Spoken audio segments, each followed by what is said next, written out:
Welcome to the Triduum. I'm Pastor Gary, and I'm going to offer a couple of videos explaining some things that happen during the 3 days, Maundy Thursday, Good Friday, and the Vigil of Easter.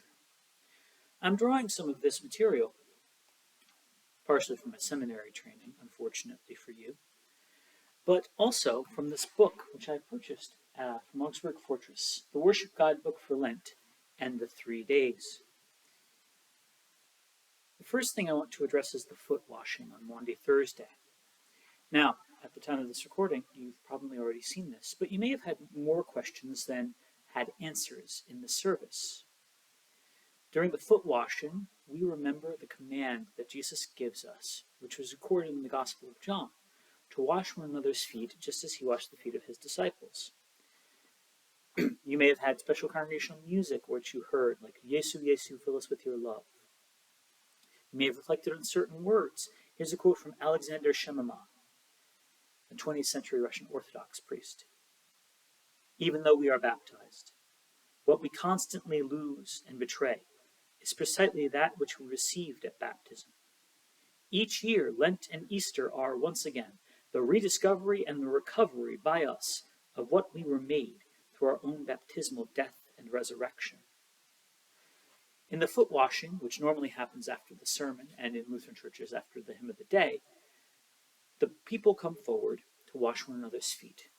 How exactly that looks changes in every service, depending on the community and the context. But generally, the rule is that you are washed, and then you will wash others. Just as generally the rule is, you commune first, and then commune others. However, in this case, there's a specific reason. The idea of washing is connected to the idea of being served.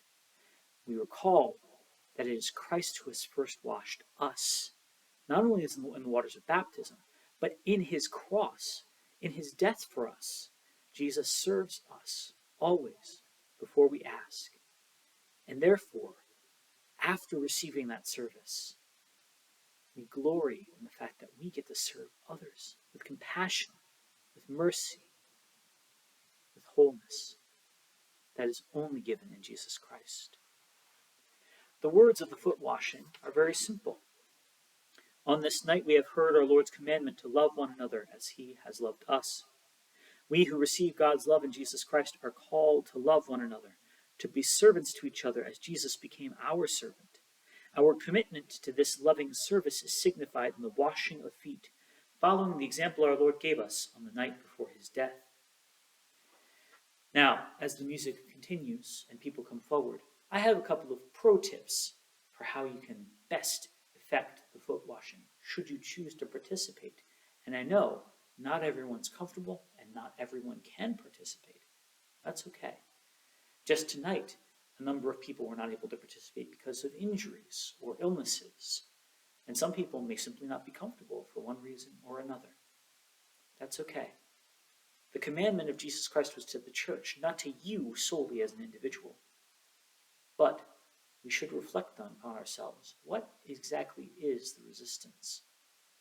Because if the resistance is, I'm not going to lower myself to that, or, well, that feels weird, or I don't have to do that, then the resistance is not found in our needs and our own call and our own incarnate brokenness. That's just a matter of our pride, our sense that we get to choose, that we get to pick what Jesus says to us. Instead, Jesus calls the whole church to wash feet. You may have noticed, if you've been at Atonement, that I wear what many people call Birkenstocks. I just call them sandals. I don't know why they call them that. But they're basically beach footwear. And I wear those all throughout Holy Week, especially the 3 days, partially to reflect the fact that the foot washing happens on Maundy Thursday and continues to be in effect through Good Friday and the Easter Vigil. Also, having sandals or some other footwear that's easy to slip on and off accelerates the process quite rapidly in terms of getting into a chair, sitting down, removing any footwear, and then being washed. It also makes it easy to slip them back on. As you come forward, normally someone will gesture to you to a seat. Go ahead and sit down, and stick out whichever foot you prefer over a